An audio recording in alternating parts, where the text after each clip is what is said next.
Echte Freunde können in schwierigen Zeiten unterstützen.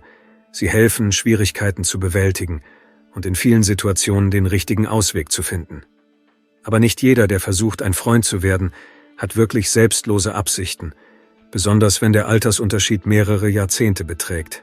Valerie Tyndall wurde am 29. August 2005 in Indianapolis, Indiana, USA, in einer kinderreichen Familie geboren.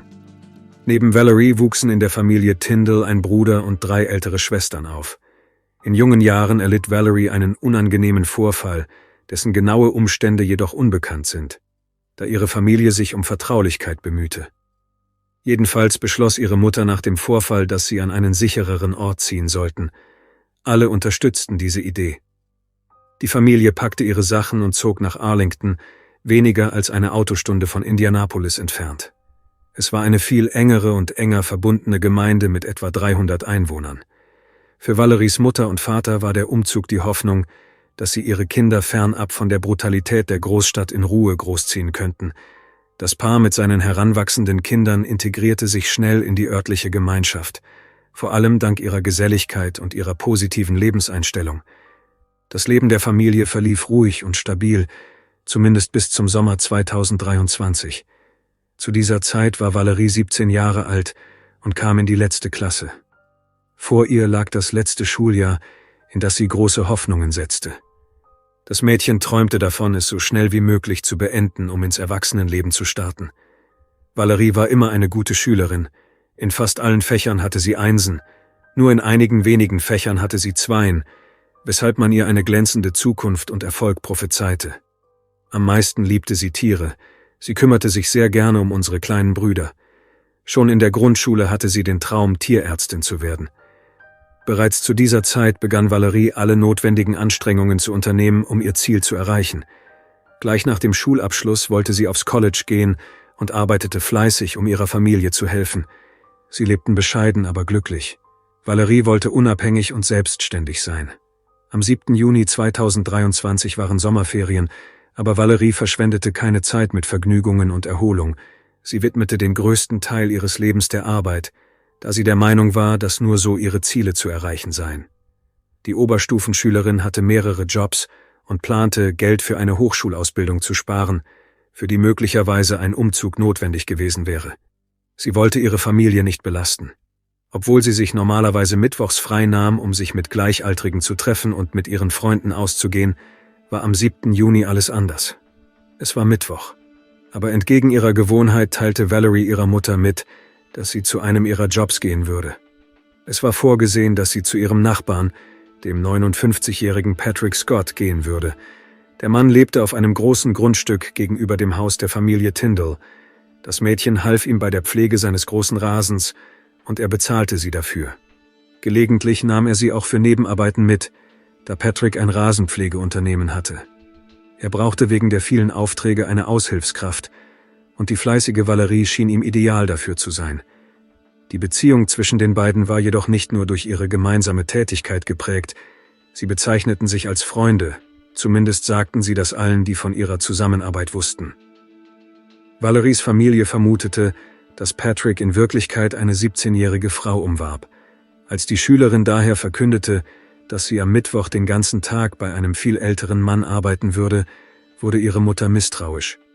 Die Frau wusste, dass die beiden befreundet waren, befürchtete jedoch, dass die Beziehung eine bestimmte Grenze überschreiten könnte. Trotz des großen Altersunterschieds und Patricks seltsamem Verhalten gelang es Valerie, ihre Angehörigen davon zu überzeugen, dass ihre Beziehung zu diesem Mann rein geschäftlicher und freundschaftlicher Natur sei. Der Nachbar war ein sehr freundlicher und ruhiger Mann. Außerdem war das Mädchen mit seiner Enkelin befreundet. Es schien unmöglich, dass er ihr etwas antun könnte.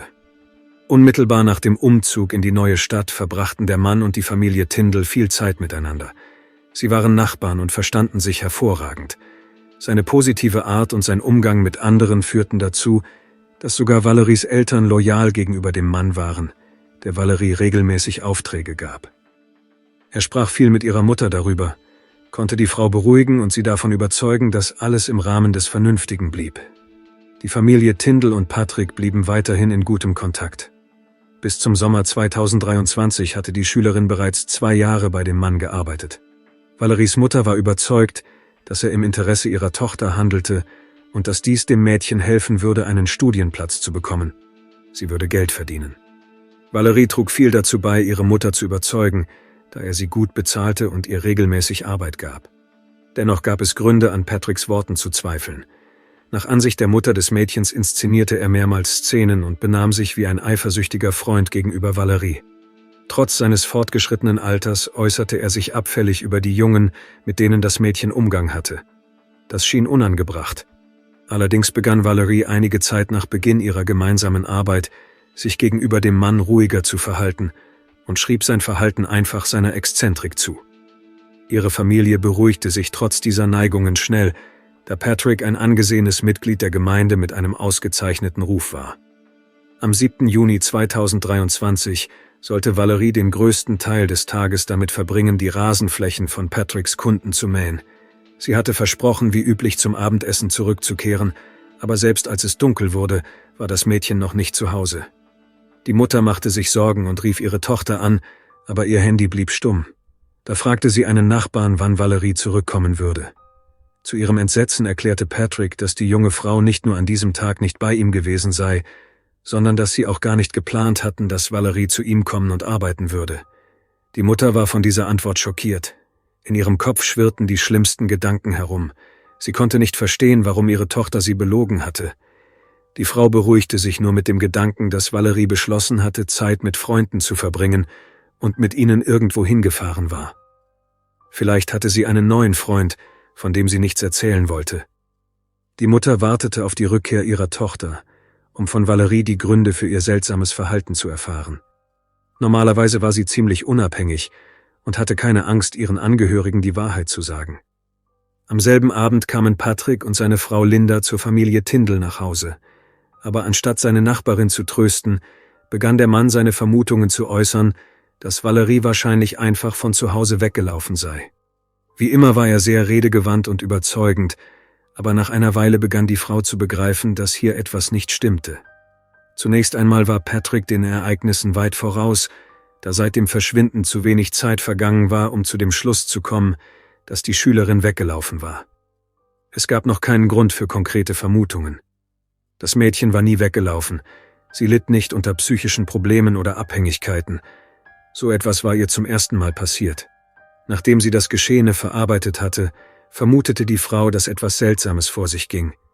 Es schien, als versuche Patrick, ihre Gedanken zu manipulieren und in eine für ihn günstige Richtung zu lenken. Die besorgte Mutter begann zu vermuten, dass der Nachbar selbst etwas mit Valeries Verschwinden zu tun haben könnte. Das würde erklären, warum er versuchte, sich in ihre Suche einzumischen. Wie auch immer, die Frau beschloss, nicht voreilig Alarm zu schlagen. Bevor sie sich an die Polizei wandte, wollte sie Valerie eine Chance geben, zurückzukommen. Sie war immer noch zuversichtlich, dass ihre Tochter nur mit Freunden unterwegs war und bald zurückkommen würde. Selbst als sie zu Bett gingen, glaubte die Frau noch, dass ihre Tochter später in der Nacht zurückkommen würde. Als die Familie Tindall jedoch am Morgen des 8. Juni 2023 aufwachte und niemand in Valeries Zimmer zu sehen war, schlug die Frau Alarm. Da sie das Mädchen immer noch nicht erreichen konnte, beschloss die Mutter, sich an die Polizei zu wenden, und Valerie Tindall wurde offiziell als vermisst gemeldet. Es wurde ein Amber Alert ausgelöst. Nach Angaben der Familie wurde das Mädchen zuletzt am 7. Juni gegen 12 Uhr gesehen. Die Mutter erzählte den Ermittlern von ihren beunruhigenden Vermutungen. Es wurde beschlossen, dass Valerie in Gefahr war. Eine Beschreibung des Mädchens wurde zusammen mit ihrem Foto und Angaben zu Marke, Modell und Kennzeichen des Autos, das sie fuhr, verbreitet. Die Polizei nahm sofort die Suche auf und nahm das Verschwinden der Teenagerin sehr ernst. Zu den Maßnahmen gehörte auch die Vernehmung von Patrick. Das lag nicht nur daran, dass er eine seltsame Beziehung zu der 17-jährigen Schülerin hatte, sondern auch daran, dass die Vermisste auf dem Weg zu seiner Arbeit war und dort den ganzen Tag verbringen sollte. Der Mann wurde vorab überprüft. Er war nicht in kriminelle Vorfälle verwickelt, schon gar nicht in gewalttätige. Von Beginn seiner Gespräche mit den Strafverfolgungsbehörden an verhielt sich Patrick etwas nervös. Der Mann gab an, die Jugendlichen am 7. Juni überhaupt nicht gesehen zu haben. Zuletzt habe er sie angeblich am 6. Juni gesehen.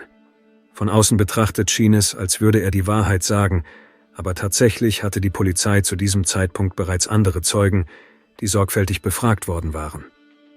Diese Personen gaben an, Patrick und Valerie am 7. Juni, dem Tag ihres Verschwindens, zusammen gesehen zu haben, sogar mehrmals. Eine Frau gab an, den Mann am Steuer des Autos der Jugendlichen gesehen zu haben. Seine Lüge verstärkte sofort den Verdacht gegen ihn. Als Patrick davon erfuhr, änderte er sofort seine Aussage und behauptete nun, dass sie sich am Morgen des 7. Juni tatsächlich getroffen hätten. Er sei mit Valeries Auto gefahren, um sie in eine Nachbarstadt zu bringen, die etwa 10 Minuten von Arlington entfernt liegt. Nach Angaben des Mannes habe er sie dorthin gebracht, sei dann weggefahren und habe sie nie wieder gesehen. In den Tagen nach Beginn der Suche nach der Vermissten wurden mehrere Verhöre mit Patrick durchgeführt. Seine Geschichte änderte sich jedes Mal geringfügig. Die letzte Version, die er bei der Vernehmung erzählte, lautete wie folgt: Am 7. Juni hätten er und Valerie sich in einem Geschäft in Shelbyville getroffen. Er habe seinen Firmenwagen genommen und sei aus der Stadt gefahren. Dabei habe Valerie ihn gebeten, sie in einer Nachbarstadt abzusetzen. Als die Frau ausstieg, ging sie sofort auf ein anderes Auto zu, in dem ein unbekannter Mann saß. Patrick beschrieb den Fahrer und auch den hellblauen Pickup, in den Valerie eingestiegen war. Er fuhr sofort nach Hause und sah sie nicht wieder. Aber auch diese Version änderte sich später. Einige Tage später sprach der Mann erneut mit der Polizei.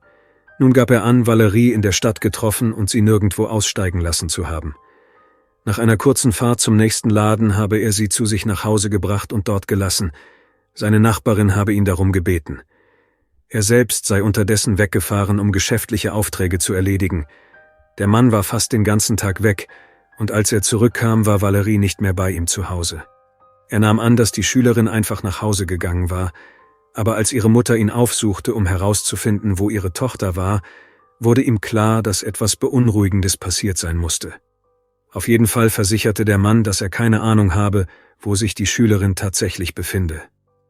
Die Ermittler kamen jedoch schnell zu dem Schluss, dass auch diese Geschichte nicht zu 100% der Wahrheit entsprach. Zumindest gab Patrick zu, dass sich das Mädchen in seinem Haus befand.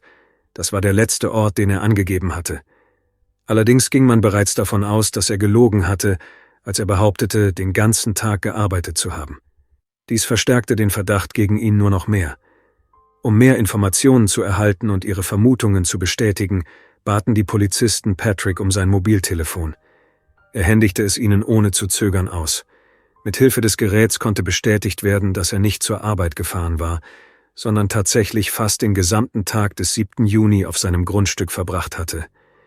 Die Nachrichten zwischen dem Mann und Valerie wurden überprüft. Es stellte sich heraus, dass sie ihm am 7. Juni um 11:23 Uhr eine einzige Nachricht geschickt hatte. Darin schrieb sie, dass sie bald zu ihm kommen würde. Patrick schickte ihr daraufhin 2 Nachrichten. Eine am 7. Juni um 17:40 Uhr und eine weitere am 8. Juni um 14:46 Uhr. In beiden versuchte er herauszufinden, wo sie sich befand. Diese Information war sehr wertvoll, da sie erneut bestätigte, dass der Hauptverdächtige von Anfang an gelogen hatte. Sie vereinbarten ein Treffen mit ihm. Valerie sollte sich mit ihm treffen, und er wusste das ganz genau. Außerdem kam der Verdacht auf, dass er versuchte, sich Ausreden zu erfinden, da er die junge Frau eigentlich gar nicht fragen musste, wo sie sich befand. Denn die Mutter hatte ihrem Nachbarn im selben Jahr, als sie bei ihm zu arbeiten begann, über die App Live 360 vollständigen Zugriff auf die Daten ihrer Tochter gewährt. Das bedeutete, dass er seit 2021 in Echtzeit den Standort des Mobiltelefons des Mädchens überprüfen konnte. Er musste niemanden nach irgendetwas fragen. Er musste nur die App öffnen und wusste sofort, wo Valerie sich befand. Es war offensichtlich, dass Patrick psychologisch versuchte, sich von der vermissten Teenagerin zu distanzieren und sich ein plausibles Alibi zu verschaffen. Doch trotz zahlreicher Verdachtsmomente hatten die Strafverfolgungsbehörden noch immer keine Gründe, diesen Mann zu verhaften. Allerdings bestätigte der Mann nur seinen Status als Hauptverdächtiger, insbesondere durch Änderungen seiner Geschichte und den Versuch, die Ermittlungen in die Irre zu führen. Nun wollten die Ermittler das Grundstück des Mannes gründlich durchsuchen, aber dafür brauchten sie einen Durchsuchungsbefehl. Daher wurde beschlossen, ihn wegen mehrerer falscher Aussagen anzuklagen, die die Polizei in die Irre geführt hatten. Das reichte zwar nicht aus, um Patrick zu verhaften, aber es war Grund genug für eine Durchsuchung. Entgegen den Erwartungen brachte die gründliche Durchsuchung des Hauses jedoch keine Ergebnisse. Die Suche nach Valerie zog sich über Monate hin. Es war offensichtlich, dass die Schülerin nicht mehr lebend gefunden werden konnte. Während dieser ganzen Zeit hatte sie keine Aktivitäten in ihren sozialen Netzwerken gezeigt, keine Zahlungsmittel und kein Mobiltelefon benutzt. Irgendwann kam sogar der Gedanke auf, dass die Ermittlungen in eine Sackgasse geraten waren. Am 11. Oktober 2023 wurde beschlossen, das Grundstück von Patrick Scott genauer zu untersuchen. Diesmal nahmen die Polizisten speziell ausgebildete Hunde mit. Sie waren überzeugt, dass der Nachbar etwas mit dem Verschwinden des Mädchens zu tun hatte. Interessanterweise nahmen alle 4 Hunde, die zum Grundstück gebracht wurden, sofort den Geruch einer Leiche wahr. Die Tiere liefen in dieselbe Richtung, nämlich zu einem Gewässer auf dem Grundstück. Die Aufmerksamkeit der Polizisten wurde auf einen kleinen Teich auf dem Grundstück gelenkt. Ein Tauchteam wurde hinzugezogen, doch die Untersuchung ergab, dass sich dort keine Leiche befand. Dennoch wurden die Tiere vom Wasser angezogen. Die Hundeführer konnten dies jedoch leicht erklären, da Hunde selbst kleinste Partikel gut wahrnehmen können. Wenn also der Geruch einer Leiche selbst vom Wind über das Gelände getragen wird, kann er vom Teich aufgenommen und gespeichert werden. Obwohl Valeries Aufenthaltsort nicht gefunden werden konnte, bestätigte das Verhalten der Tiere den Verdacht, dass sie sich auf Patricks Grundstück befunden haben musste. Aus diesem Grund wurde am nächsten Tag beschlossen, eine topografische Untersuchung des Geländes aus der Luft durchzuführen. Dies könnte helfen, Stellen mit kürzlich gestörten Bereichen zu identifizieren. Wenn die Leiche im Boden begraben war, hätte eine solche Untersuchung den Ort aufzeigen können. Nachdem mehrere Bereiche auf Patricks Grundstück markiert worden waren, in denen eine offensichtliche Verletzung der Bodenintegrität festgestellt wurde, blieb ihre Untersuchung jedoch ergebnislos. Die Ermittlungen wurden erneut für mehrere Wochen eingestellt. Valerie galt weiterhin als vermisst, da es noch keine offiziellen Gründe gab, sie für tot zu erklären. Nach der topografischen Untersuchung vergingen weitere 7 Wochen, bevor es zu einem Durchbruch kam. Am 28. November 2023 wurde beschlossen, das Grundstück des Nachbarn der Familie Tindall erneut zu überprüfen. Diesmal waren nicht nur die örtlichen Strafverfolgungsbehörden vor Ort, sondern auch FBI-Agenten. Nach der Untersuchung aus der Luft fiel ein Ort auf, an dem viel Müll in einem Haufen aufgeschüttet war. Das alles sah seltsam aus. Das Grundstück war zu weit vom Haus entfernt, um dort Müll zu lagern. Man vermutete, dass der Täter auf diese Weise etwas verstecken und den Verdacht von diesem Ort ablenken wollte. Eine Untersuchung mit Spezialgeräten ergab, dass sich in weniger als 1 Meter tiefe Hohlräume im Boden befanden. Als die Erde hier ausgehoben wurde, fand man unter den Müllhaufen eine Holzkiste, aus der ein übler Geruch drang. Darin befand sich die in schwarzes Plastik gewickelte Leiche eines Mädchens. Aufgrund des Verwesungsgrades konnte sie zunächst nur anhand der Farbe ihres Nagellacks identifiziert werden. Am Tag ihres Verschwindens hatte Valerie leuchtend orangefarbenen Nagellack getragen. Sie hatte sogar ein Bild davon in den sozialen Netzwerken gepostet, da er ihr sehr gut gefallen hatte.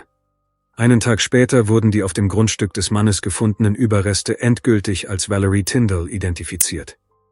Daraufhin wurde der 59-jährige Patrick verhaftet und wegen Mordes sowie Entführung der Schülerin angeklagt. Unmittelbar nach seiner Festnahme wurde der Mann verhört. Der Täter leistete Widerstand, konnte jedoch schnell gebrochen werden und legte ein vollständiges Geständnis ab. Seinen Angaben zufolge traf er Valerie am 7. Juni in einer Wohnanlage in Shelbyville. Er lockte sie an diesen Ort, indem er ihr versprach, sie zu einem besonderen Mittagessen in ein Restaurant in Indianapolis einzuladen. Gegen 13 Uhr brachte Patrick die Frau zu sich nach Hause. Weniger als eine halbe Stunde zuvor hatte ihr Handy aufgehört, aktiv zu sein. Er gestand, Valerie angegriffen und mit seinem Gürtel erwürgt zu haben. Das Beunruhigendste daran ist, dass er ihn danach weitertrug und dies bis zu seiner Verhaftung tat. Als er nach Hause kam, begann Patrick, Apps und Aktivitätsdaten von seinem Handy zu löschen. Er dachte jedoch nicht daran, die Aufzeichnungen der Apple Health App zu löschen, sodass diese einige wichtige Details festhielt. Was das Motiv für den Mord angeht, so behauptet Patrick, Valerie habe versucht, ihn zu erpressen, damit er ihr ein neues Auto kaufe. Sie habe gedroht, allen zu erzählen, er habe sie verführt, wenn er dies nicht tue. Es kam zu einem Streit, der in eine Schlägerei ausartete, und in einem Anfall von Wut erwürgte der Mann die Teenagerin. Er bestand darauf, dass es keine Absicht gewesen sei und schob alles auf einen Kontrollverlust. Der Konflikt ereignete sich im Schlafzimmer von Patricks Haus. Nachdem er realisiert hatte, was er getan hatte, brachte der Mörder die Leiche in sein Arbeitszimmer, das von den anderen Familienmitgliedern nie betreten wurde. Die Leiche lag dort fast einen Tag lang, einfach in Plastikfolie gewickelt. Am 8. Juni ging der Mann in einen Baumarkt und kaufte Bretter, um eine provisorische Kiste zu bauen, in der er die Leiche begraben wollte. Laut Patrick war auf seinem Grundstück bereits ein Loch gegraben, das er mit Zement füllen wollte. Von der Größe her war sie ideal, um sie in ein Grab für das Nachbarsmädchen zu verwandeln. Er konnte jedoch nicht sagen, wie die Grube ursprünglich dorthin gekommen war. Daher kam die Vermutung auf, dass es sich tatsächlich um einen vorsätzlichen Mord handelte und die Grube im Voraus ausgehoben worden war, um die Spuren der Tat zu verwischen. Schließlich erklärte Patrick, dass er in diesem Loch alte Videokassetten vergraben wollte, die längst veraltet waren und nicht mehr benutzt wurden. Aber es tauchten Fragen auf. Warum hat er sie nicht einfach in den Müll geworfen? Warum musste er sie vergraben? Seine Worte klangen weiterhin wenig überzeugend. Ende 2023 erschien ein neuer Polizeibericht, der neue Details zur Geschichte von Valerie Tindall enthielt. Demnach hatte Patrick Scott die Highschool-Schülerin zu sich nach Hause gebracht, weil er sie verführen wollte. Sie weigerte sich jedoch, mit ihm intim zu werden, woraufhin der Mann in Wut geriet. In seiner Wut erwürgte er sie und begrub die Leiche anschließend in einem selbstgebauten Holzsarg. Den Ermittlern gelang es auch, das Schicksal von Valeries Auto aufzuklären. Patrick saß tatsächlich am 7. Juni am Steuer ihres Wagens, wie mehrere Zeugen aussagten. Um jedoch seine Spuren zu verwischen, fuhr er sie in einen benachbarten Vorort und ließ das Auto in der Nähe einer Wohnsiedlung stehen. Er entfernte sogar die Nummernschilder und warf die Schlüssel in einen Fluss. Das Auto wurde später gefunden, die Schlüssel jedoch nicht. Patrick selbst behauptete, er könne sich nicht erinnern, wo genau er sie weggeworfen habe.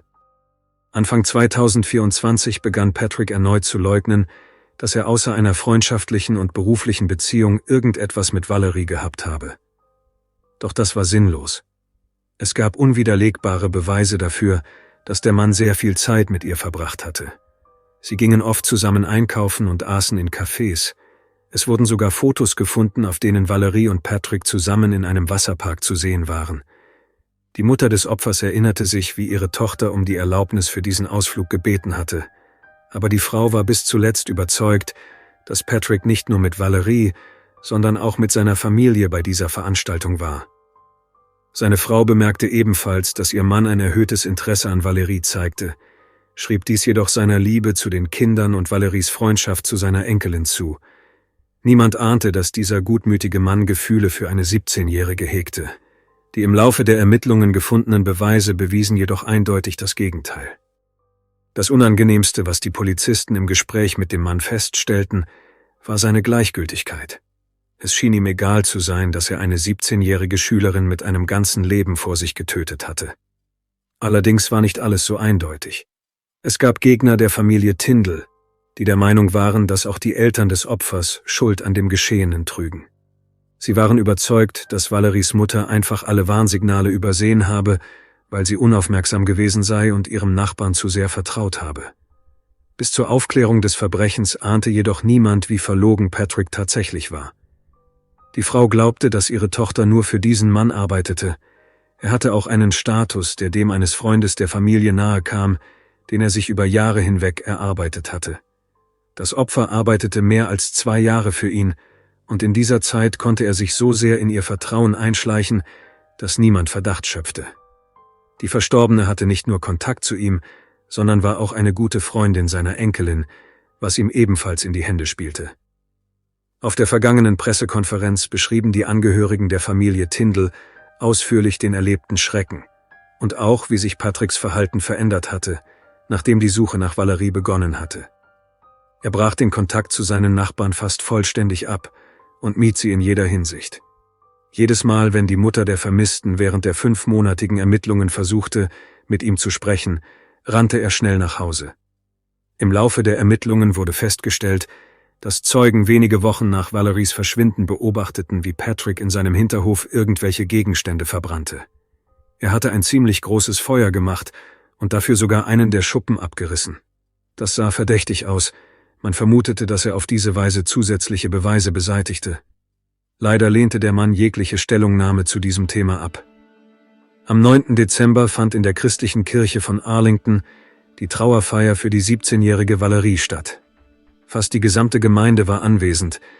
Die Menschen wollten nicht glauben, dass sich unter den Mitgliedern ihrer eng verbundenen Gemeinschaft ein echtes Monster befinden konnte, das in der Lage war, ihr kaltblütig das Leben zu nehmen. Die Verhandlung wegen Entführung und Mord wurde für April 2024 angesetzt. Dank des Geständnisses verlief sie nach einem vereinfachten Verfahren. Das war ein kleiner Trost für die Familie des Opfers, da sie nicht noch einmal all das Grauen durchleben wollte. Patrick Scott hielt an seinem Geständnis fest, aber es wurde angenommen, dass er nicht das ganze Ausmaß seiner Tat offenbart hatte. Die Staatsanwaltschaft ging davon aus, dass das Motiv für den Mord sexueller Natur war. Es war nicht auszuschließen, dass Valerie vergewaltigt worden war, aber aufgrund des Verwesungsgrades der Leiche konnte dies nicht bewiesen werden. Der Täter selbst beharrte weiterhin auf der Erpressungsversion, wonach Valerie ihn lediglich dazu bringen wollte, ihr ein neues Auto zu kaufen. Schließlich willigte Patrick Scott in einen Deal ein, indem er sich des Mordes, der Entführung und der Fälschung von Beweismitteln schuldig bekannte. Im Rahmen der Vereinbarung wurde der Mann zu 57 Jahren Haft verurteilt. Die Familie Tindall war mit dem Ergebnis zufrieden. Angesichts des Alters des Täters wird der Mörder den Rest seines Lebens hinter Gittern verbringen. Danke fürs Zuschauen und passen Sie auf sich auf.